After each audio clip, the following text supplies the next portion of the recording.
اعوذ باللہ من الشیطان الرجیم بسم اللہ الرحمن الرحیم والصلاة والسلام علی رسول الکریم السلام علیکم ورحمۃ اللہ وبرکاتہ۔ آج ہم سورۃ الاعراف کا مطالعہ کریں گے۔ سورۃ الاعراف بھی مکی سورت ہے اور اس سورہ میں بھی اللہ تعالیٰ نے نظریے سے بحث کی ہے اور ہمیں بتایا گیا ہے کہ ہم دنیا میں کیوں آئے، اور اس سے جو استدلال اس صورت میں کیا ہے وہ اللہ تعالیٰ نے پچھلی تاریخ سے کیا ہے۔ حضرت آدم علیہ السلام کی تخلیق سے لے کے مختلف انبیاء کا ذکر اور نبی کریم صلی اللہ علیہ وسلم تک اللہ تعالیٰ اس پوری تاریخ کو لاتے ہیں، اور اس کے بعد واپس آخرت اور جنت کے مناظر جو ہیں وہ بیان کیے جاتے ہیں۔ ضمنی مضامین جو ہے انشاءاللہ ہم ساتھ ساتھ ان کو دیکھتے جائیں گے۔ آیت کا سورت کا جو آغاز ہے، اللہ تعالیٰ فرماتے ہیں بسم اللہ الرحمن الرحیم، الف لام میم صاد، یہ ایک کتاب ہے جو تمہاری طرف نازل کی گئی ہے، پس نبی صلی اللہ علیہ وسلم آپ کے دل میں اس سے کوئی جھجک نہ ہو۔ اس کے اتارنے کی غرض یہ ہے کہ تم اس کے ذریعے سے منکرین کو ڈراؤ اور ایمان لانے والوں کو یاد دہانی ہو۔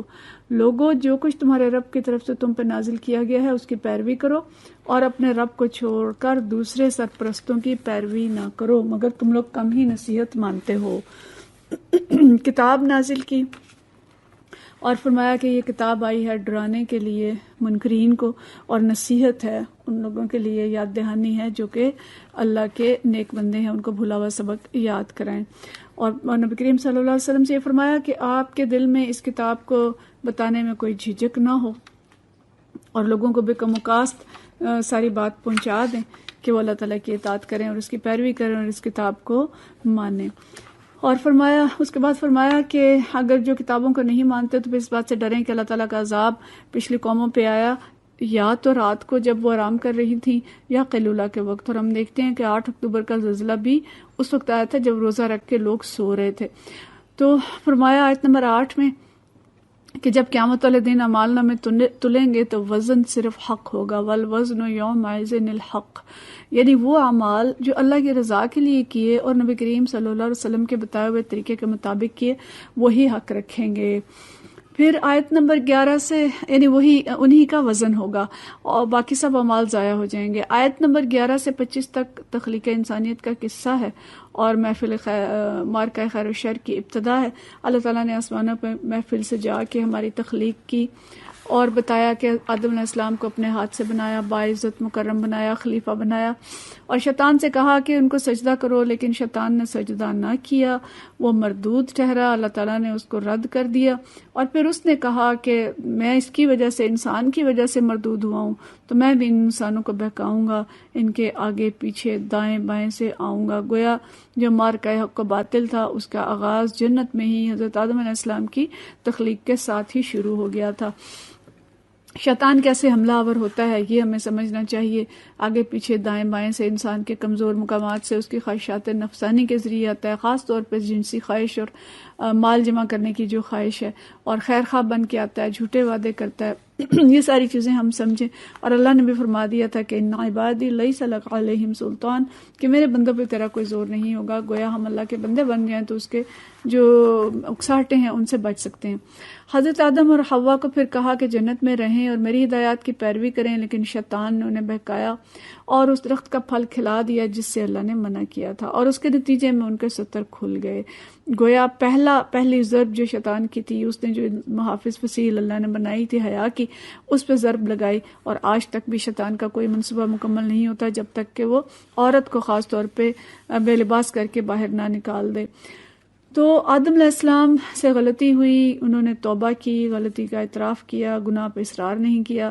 شیطان نے اصرار کیا تھا، تکبر کیا تھا، اور اس کے ساتھ ساتھ وہ دوسروں کو بھی بہکانے لگا۔ تو یہ شیطانی اور انسانی رویہ ہمیں سمجھنا چاہیے۔ آدم علیہ السلام نے اللہ تعالیٰ سے دعا کی، ربنا ظلمنا انفسنا وان لم تغفر لنا وترحمنا لنکونن من الخاسرین، کہ یا اللہ ہم نے اپنی جانوں پہ ظلم کیا ہے، اور اگر تو نے ہمیں معاف نہ کیا اور ہم پہ رحمت نہ کی تو ہم خسارہ پانے والوں میں ہو جائیں گے۔ تو آئیے ہم بھی مل کے توبہ کریں رمضان کے اس مہینے میں، اور اللہ سے یہی دعا کریں تاکہ اللہ تعالیٰ ہمیں بھی معاف کر دیں۔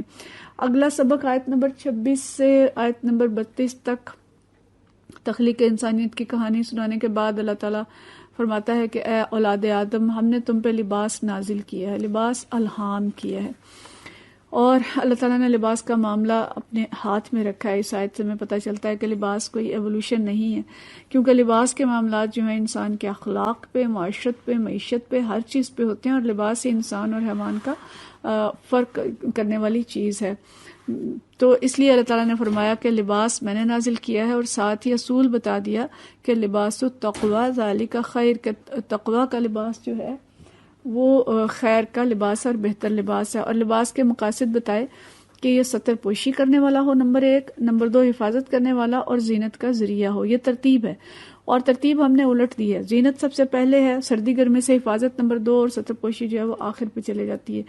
تو تقوی کا لباس اور بہترین لباس وہ ہے کہ جو ستر پوش ہو، اتنا پتلا نہ ہو کہ جسم جھلکے، اتنا تنگ نہ ہو، اور اتنا نامکمل نہ ہو کہ ٹانگیں بازو ننگے ہوں، اور زینت میں حد سے بڑھا ہوا نہ ہو، دوسری قوموں سے مشابہت نہ ہو، یعنی مغربی اقوام کی اور دوسری اقوام کی بھونڈی نکالی جو ہم کرتے ہیں اس سے بچیں، مردوں سے مشابہت نہ ہو. یہ ساری چیزیں اس کے اندر شامل ہیں. آیت نمبر 27 جو ہے اس میں اللہ تعالیٰ نے فرمایا کہ شیطان کے فتنے سے ہوشیار رہو، اس نے تمہارے والدین کو جنت سے نکلوایا تو تمہیں بھی نہ نکلوا دیں. تو کہ ان پہ ہم غور کریں اور دیکھیں کہ آج ہم کس کی پیروی کر رہے ہیں. آیت نمبر 33 سے 53 تک مختلف مضامین آئے ہیں. 33 سے 35 تک اللہ تعالیٰ نے بتایا کہ اللہ نے کیا حرام کیا ہے، کہ بے شرمی کے کام، کھلے اور چھپے گناہ، حق کے خلاف زیادتی، اور یہ کہ اللہ کے ساتھ کسی کو شریک کریں. تو یہ ساری چیزیں اللہ تعالیٰ نے منع فرمائی ہیں کہ ان سے ہم بچیں. اور پھر آیت نمبر 35 اور 36 میں یاد دہانی ہے. موت کا منظر اللہ تعالیٰ نے پیش کیا ہے، اللہ کے سامنے پیشی کا منظر ہے کہ تمام گروہ جب داخل کیے جائیں گے دوزخ میں تو اگلے اور پچھلے ایک دوسرے پر لعنت کرتے ہوئے داخل ہوں گے. پیروکار جو ہیں وہ کہیں گے کہ یا اللہ ان لیڈروں کو دوہرا عذاب دے کہ یہ نہ ہوتے تو ہم مومن ہوتے، اور لیڈر کہیں گے تم خود مجرم تھے، تم لالچی تھے، ہم نے تو تمہیں نہیں گمراہ کیا تھا.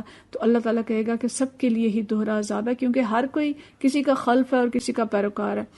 تو اس لیے خاص طور پہ جو مؤثر افراد ہیں اور جو لیڈران کرام ہیں اور جو قائدین ہیں، انہیں یہ سوچنا چاہیے کہ وہ اپنے کون سے اثرات معاشرے میں چھوڑ رہے ہیں. جتنی اچھائیاں کریں گے اس کا اتنا اجر دگنا تگنا ہو کے ملے گا، اور جو برائیاں ہوں گی اسی طرح سے ان کے اثرات بھی کئی گنا ہو کے ملیں گے. اس کے بعد جو اگلا سبق ہم دیکھتے ہیں، اگلی جو آیات ہیں اس میں اللہ تعالیٰ نے آیت نمبر 40 سے لے کے 52 تک جو ہمیں چیزیں بتائی ہیں، اس میں اللہ تعالیٰ نے اپنی نشانیاں بتائی ہیں، اپنی قدرت کا ذکر کیا، اور فرمایا ہے کہ انکار آخرت کرنے والوں کے لیے جنت میں جانا اتنا ہی ناممکن ہوگا جتنا کہ سوئی کے ناکے سے اونٹ کا گزرنا. اور اللہ کی راہ سے روکنے والے اور اللہ کے راستے کو ٹیڑھا کرنے والے جو ہیں وہ دوزخ میں جائیں گے. اور وہ کون لوگ ہیں، اللہ کے راستے سے کیسے روکا جاتا ہے، اس پہ ہم غور کریں. پھر اصحاب اعراف کا ذکر ہے جو جنت والوں کو دیکھیں گے اور ان کے لیے ان کو دیکھ کے دعا کریں گے. جو جنت والوں کو دیکھیں گے اور ان کو دیکھ کے دعا کریں گے کہ اللہ ہمیں بھی جنت میں داخل فرما، اور دوزخ والوں کو دیکھ کے اللہ کی پناہ مانگیں گے. اور دوزخ کو کچھ اہم شخصیات کو دیکھ کر کہیں گے کہ آج تمہارے جتھے تمہارے کسی کام نہ آئے، نہ وہ ساز و سامان جس کو تم بڑی چیز سمجھتے تھے. اور پھر دوزخ والے لوگ جنت والوں کو پکار کے کہیں گے کہ کچھ تھوڑا سا پانی ہمارے اوپر ڈال دو، تھوڑا کھانا پھینک دو. لیکن اللہ تعالیٰ جواب دے گا کہ یہ چیزیں ان پر حرام کر دی گئی ہیں جو دنیا کی فریب میں مبتلا تھے. یہ بڑی ہی فکر انگیز آیت ہے. پھر آیت نمبر 52 میں اللہ تعالیٰ نے فرمایا کہ اس کتاب ہدایت اور رحمت کو مان لو جو اس انجام کی خبر دے رہی ہے جو کہ بیان کیا گیا ہے، اور اس سے ڈر جاؤ. آیت نمبر 53 سے 58 تک اللہ تعالیٰ نے فرمایا کہ اللہ ہی خالق ہے اور اسی کا امر دنیا میں چلتا ہے اور وہی چلنا چاہیے، اس پہ غور کریں. پھر آگے تاریخ سے دلائل ہیں. پورا قافلہ انبیاء نمودار ہوتا ہے حضرت نوح علیہ السلام سے لے کے اور باقی انبیاء تک، کہ نوح علیہ السلام اور دیگر انبیاء آئے اور ہر نبی نے آ کے اپنی قوم سے کہا یا قوم اعبدوا اللہ ما لکم من الہ غیرہ، کہ اے قوم اللہ کی بندگی کرو، اس کے سوا تمہارا کوئی الہ نہیں ہے. لیکن ان کی اقوام نے اپنے رسولوں کے ساتھ جھگڑا کیا اور ان کی باتوں کو نہیں مانا. نوح علیہ السلام کی قوم شرک میں مبتلا تھی، سرداران قوم نے شدید مخالفت کی، اور یہ تمام مذہبی اور سیاسی اور معاشی اقتدار کے مالک تھے. اور قرآن کہتا ہے کہ انہوں نے ملک میں ظلم اور مکر کے جال بچھا رکھے تھے اور وہ تبدیلی برداشت نہیں کرتے تھے. نوح علیہ السلام نے 1000 سال تک قوم کو سمجھایا لیکن قوم نے ان کی بات نہ مانی اور سرداران قوم کے پیچھے پھرتی رہی، جس کی وجہ سے وہ ہلاک ہوئی. قوم عاد کا بھی اسی طرح سے حال تھا. قوم سمود بہت ترقی یافتہ قوم تھی، اللہ سے نشانی مانگی، اللہ نے اونٹنی بھیجی لیکن اس کو انہوں نے قتل کر دیا اور بات نہیں مانی. قوم لوط قوم جو تھی یہ ہم جنس پرستی کرتی تھی اور انہوں نے اللہ کی ساخت کو بدلا، اللہ کے قانون کا انکار کیا اور اللہ تعالیٰ نے ان کو اٹھا کے پٹخ دیا. تو اب دیکھیں کہ دنیا کے اندر ایسے قوانین بن گئے ہم جنس پرستی کے متعلق. یہ بہت ہی عبرت انگیز آیات ہیں کہ اس طرح کے قوانین کو بدلنے کی ہمیں اجازت نہیں ہے. آج کوئی نبی نہیں ہے ورنہ اس طرح کی قومیں آج بھی اٹھا کے پٹخی جاتی. پھر قوم شعیب کرپٹ قوم تھی، ناپ تول میں کمی کرتی تھی، بددیانتی کرتی تھی شرک کے ساتھ ساتھ، اور اس کی اصلاح کے لیے حضرت شعیب آئے، لیکن اس نے کہا کہ شعیب کی پیروی کرو گے تو برباد ہو جاؤ گے. سرداران قوم نے یہ بات کہی. ہر زمانے کے بگڑے ہوئے لوگوں نے حق اور دیانتداری سے یہی خطرے محسوس کیے. آج بھی کہتے ہیں کہ سود نہیں تو تجارت کیسے چلے گی، 62-63 کا نفاذ کر دیں تو پارلیمنٹ کیسے چلے گی، چلتا ہوا کام رک جائے گا اگر اسلام کے اصول مان لیں. تو اللہ تعالیٰ کہتا ہے کہ نہیں، اگر یہ بستیوں کے لوگ ایمان لاتے اور تقوی کے روح اختیار کرتے تو ہم ان پر آسمان اور زمین سے برکتوں کے دروازے کھول دیتے. کاش یہ بات ہماری قوم سمجھ لے کہ تبدیلی ایمان اور تقوی سے آئے گی اور اسلامی پاکستان ہی خوشحال پاکستان بن سکے گا. پھر موسیٰ علیہ السلام کو بھیجا کہ بنی اسرائیل کو فرعون کے ظلم سے نجات دلائیں، اور ان کا پورا قصہ ہے کہ کیسے اللہ تعالیٰ نے معجزے دکھائے، جادوگر بھی ایمان لے آئے لیکن فرعون کی قوم نہ مانی.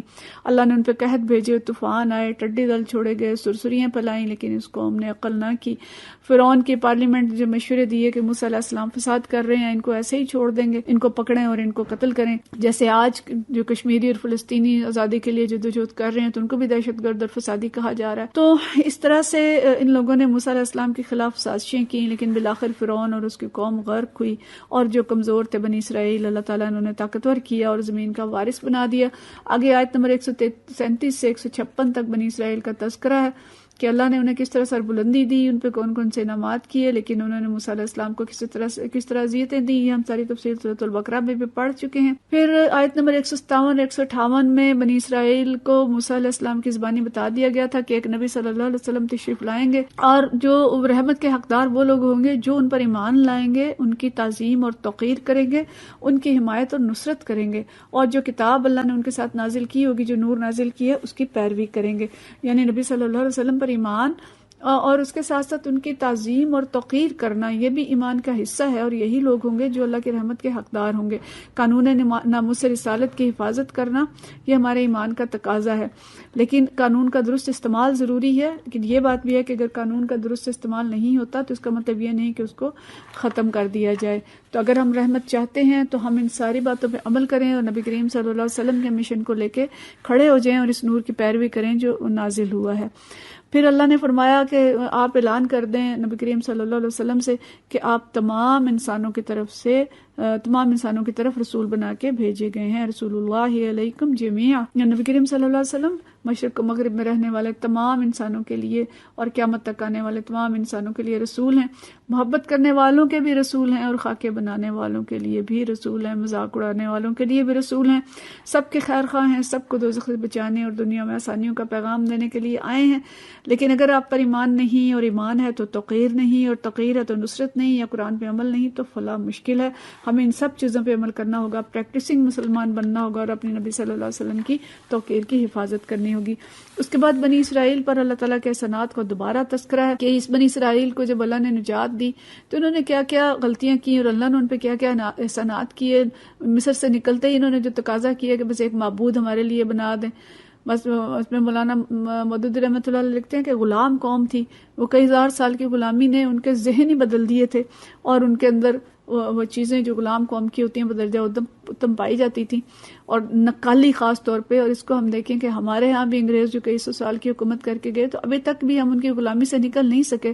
ان کا لباس، ان کی زبان، ان کی عدالت، ان کے قوانین، اور اس پہ فخر کرنا ہم نے ابھی تک چھوڑا نہیں ہے. حالانکہ مسلمان تھے اور ہمیں اپنے اسلام پہ فخر کرنا چاہیے تھا اور اپنے اسلام کو نافذ کرنا چاہیے تھا ان کے قوانین کی بجائے. بہرحال اللہ تعالیٰ نے ان پہ من و سلوہ نازل کیا، بادلوں کا سایہ کیا، لیکن وہ قوم نافرمانیاں ہی کرتی چلی گئی. پھر سبت ان کے لیے آزمائش بن گیا، خود چھٹی کا دن مانگا، لیکن اس دن میں اللہ کی عبادت کرنے کی بجائے ہیلوں بہانوں سے پھر تجارت کے اور شکار کے کام کرنے لگ گئے. سب کا قانون بنا، عمل نہ ہوا تو اللہ تعالیٰ نے ان کو پھر بندر بنا دیا اور ان پر بڑا سخت عذاب آیا. پھر کتاب الہی کے ساتھ ان کا جو سلوک تھا کہ انہوں نے دنیا کی خاطر کتاب کو پس پشت ڈال دیا، اور اللہ فرماتا ہے کہ اس کتاب کو مضبوطی سے پکڑو اور نماز پڑھو. یہ دو چیزیں ہیں، اگر ان پہ عمل کرو گے تو تم فلاح پاؤ گے. کسی معاشرے میں ان دو میں سے کوئی ایک چیز مفقود ہو جائے تو معاشرہ بگاڑ کا شکار ہو جاتا ہے. اللہ کی کتاب کو چھوڑ دیا جائے تو معاشرے کی اصلاح نہیں ہوتی، اور عبادت الہی تک کر دی جائے تو قلب کی اصلاح نہیں ہوتی۔ تو اس کے بعد بنی اسرائیل کو آیت نمبر 171 میں بھی اس کی کہ پہاڑ اٹھا کے کس طرح ان سے عہد لیا گیا، لیکن سب چیزیں انہوں نے نظر انداز کر دی۔ 172 174 میں عہد الست کا ذکر کیا ہے، لاشعور میں اللہ کا تصور ہمارے موجود ہے، اس کو تازہ کریں۔ 175 میں بتایا کہ کس طرح اللہ تعالیٰ جب کسی کو علم دیتا ہے اور علم سے کوئی انسان نکل جاتا ہے تو اس کو گمراہ کر دیتا ہے اور وہ خواہشات کا پیرو بن جاتا ہے اور وہ جانوروں کی طرح ہو جاتا ہے۔ یہ بہت بڑی تنبیہ ہے جس پہ ہمیں سوچنا ہے۔ پھر پیٹ اور شہوت کے بندے بن جاتے ہیں۔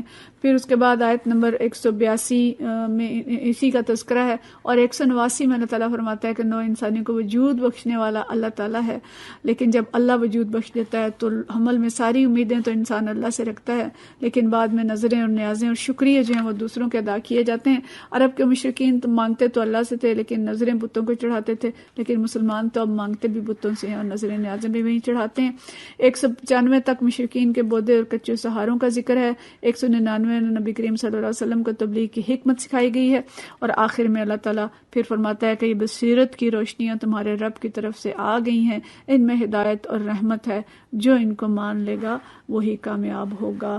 اور ہمیں اس آخری ہدایت پہ اسی طرح سے عمل کرنا ہے۔ کتاب کا اس صورت کا آغاز بھی اسی بات سے ہوا تھا اور انجام بھی اسی بات پہ ہو رہا ہے کہ اس قرآن پہ عمل کرنا ہے۔ تو ہمارے لیے اصول یہ ہیں کہ ہم نے کتاب اللہ کو تھامنا ہے، اس کا علم حاصل کرنا ہے، پیروی کرنی ہے، شیطان کی چالوں کو سمجھنا ہے، اس سے ہوشیار رہنا ہے، تقوی کا لباس پہننا ہے، فحش سے ہر صورت بچنا ہے، آخرت کی فکر اور تیاری کرنی ہے، اور دیکھنا ہے کہ اپنے پیچھے کیا صدقہ جاریہ چھوڑ کے جا رہے ہیں، اور یہ دیکھنا ہے کہ کس کو لیڈر بنایا ہے، کس کی پیروی کر رہے ہیں، اور اللہ کے قوانین کو نافذ کرنا ہے، اور جو اسلامی قوانین موجود ہیں ان کی حفاظت کرنی ہے، اور نبی کریم صلی اللہ علیہ وسلم کی مشن کو لے کے کھڑے ہو جانا ہے۔ وآخر دعوانا ان الحمد للہ رب العالمین۔